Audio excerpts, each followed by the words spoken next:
Complaints என்னென்னு கேட்டிங்கன்னா அவங்க சொல்கிற ரூல்ஸை ஃபாலோ பண்ண வேண்டிய கடமைன்னு வச்சுக்கோங்களேன். ஸோ இப்போ நம்ம வந்து ரிட்டர்ன் ஃபைல் பண்ணுறது ஒரு கம்ப்ளைண்ட்ஸ் தான். அந்த போல் வேறு என்ன கம்ப்ளைண்ட்ஸ் இருக்குன்னு பார்ப்போம். ஒரு 2 கம்ப்ளைண்ட்ஸ் கூட நம்ம என்னென்னு பார்த்துப்போம். இது நான் ஒன்று வந்து ஏற்கனவே சொல்லியிருப்பேன். ஒன்று வந்து என்னென்னு கேட்டிங்கன்னா நேம் போர்டுக்குன்னு ஒரு ரூல் இருக்குது, இன்வாய்ஸுக்குன்னு ஒரு ரூல் இருக்குது. ஸோ அதில் என்ன ரூல் இருக்குன்னு கேட்டிங்கன்னா நேம் போர்டில் உங்கள் ஜிஎஸ்டி நம்பர் மென்ஷன் ஆகிருக்கணுன்றான். அது ஒரு ரூல். அது நம்ம ஸ்டேஷனரிஸ்லேயும் நேம் போர்டு பற்றி பார்க்கும்போது பார்த்துருப்போம். இதுலேயும் ஆரம்பத்தில் நான் சொல்லியிருப்பேன். இன்வாய்ஸ் ரூல்ஸ்னு ஒன்று இருக்குது. அதாவது இன்வாய்ஸ் நீ என்னெல்லாம் வந்து ஃபாலோ பண்ணணும், இன்வாய்ஸ் என்னெல்லாம் எழுதிக்கணும்னு சொல்லி சொல்கிறான். அதுவுமே ஸ்டேஷனரியில் இன்வாய்ஸ்னு ஒரு பர்டிகுலர் கோர்ஸே இருக்குது இல்லையா, அதில் என்ன பண்ணிப்போம் இன்வாய்ஸ் என்னெல்லாம் இருக்குன்னு ஒரு செக்லிஸ்ட்டே கொடுத்துருப்பேன். அதில் மென்ஷன் பண்ணிப்போம். இதுலேயும் நான் ப்ரீஃபாக சொல்லணும்னு சொன்னால் இன்வாய்ஸில் உங்கள் ஜிஎஸ்டி நம்பர் மென்ஷன் ஆகிருக்கணும், எஸ்ஜிஎஸ்டி சிஜிஎஸ்டி நீ என்னன்றதை போடணும், ஹெச்எஸ்என் எஸ்சிஎஸ்சி கோடுன்னு சொல்லி சொல்லுவோம். அதாவது என்ன கோடுக்கு அடியில் நீங்கள் இவ்வளோ டேக்ஸ் கலெக்ட் பண்ணுறீங்கிறத மென்ஷன் பண்ணுன்றது இருக்குது.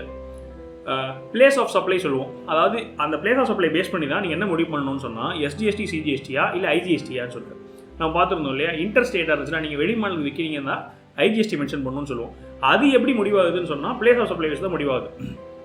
So HSN code SSC code எதுக்காகன்னு சொன்னால் என்ன பர்சன்டேஜ் முடிவு பண்ணுறதுக்கு, பிளேஸ் ஆஃப் சப்ளை எதுக்காகன்னு சொன்னால் ஐஜிஎஸ்டியா இல்லை சிஜிஎஸ்டி எஸ்டிஎஸ்டியான்னு முடிவு பண்ணுறதுக்கு இதெல்லாம் மென்ஷனாக இருக்கணுன்றாங்க. So HSN code, place of supply, time of supply சொல்லுவோம். அப்போ எந்த டைமில் நீங்கள் அட்வான்ஸ் வாங்கினீங்கன்னா கூட ஜிஎஸ்டி பே பண்ண வேண்டிய கட்டாயம் இருக்கும். ஸோ இது எல்லாம் முடிவு பண்ணுறதுக்காக இருக்கிற ரூல்ஸு. அதை நம்ம இன்வாய்ஸ்லேயும் நம்ம என்ன பண்ணியிருப்போம்னா என்னென்ன பாயிண்ட்லாம் நீங்கள் இன்வாய்ஸில் மென்ஷன் பண்ணுன்றதை நம்ம என்ன பண்ணியிருப்போம்னா காமிச்சிருப்போம். இன்னொரு கம்ப்ளைண்ட்ஸ் என்னன்னு கேட்டிங்கன்னா அடிஷ்னல் பிளேஸ் ஆஃப் பிஸ்னஸ்ன்னு சொல்லி சொல்லுவோம். ஸோ முதல்ல நம்ம என்ன பார்த்துருந்தோம்னா எத்தனை நம்பர் ஆஃப் ஜிஎஸ்டி வச்சுக்கலாம்னு சொல்லி பார்த்துருந்தோம். ஒரு ஸ்டேட்டில் ஒரு தனி நபர் இல்லாட்டி ஒரு கம்பெனி நிறுவனம் வந்து 9 ஜிஎஸ்டி வச்சுக்கலாம் நம்ம பார்த்துருந்தோம். அதுதான் நம்ம வந்து 33 அப்புறமா நம்பர், அதுக்கப்புறமா வரப்போகிற நம்பர், அதுதான் நம்பர் ஆஃப் ஜிஎஸ்டி. அதில் மேக்ஸிமம் 9 வச்சுக்கலாம் ஒரு ஸ்டேட்டுக்கும் அப்படின்னு பார்த்துருந்தோம் இல்லையா. அது போக இன்னொரு கான்செப்ட் என்ன கேட்டீங்கன்னா அடிஷ்னல் பிளேஸ் ஆஃப் பிஸ்னஸ் சொல்லி சொல்கிறோம். ஸோ நீங்கள் ஜிஎஸ்டி இன்னொரு ஜிஎஸ்டி எடுத்தாலும் கட்டாயம் கிடையாது. ஆனால் நீங்கள் வேறு ஒரு பிரான்ச் வேறு பிளேஸ் ஆஃப் பிஸ்னஸ் இருக்குன்னு சொன்னால் அதை நீங்கள் உங்கள் ஜிஎஸ்டி மென்ஷன் பண்ணணும். ஸோ நான் ஹெட் ஆஃபீஸ் இங்கே வச்சுருக்கேன்.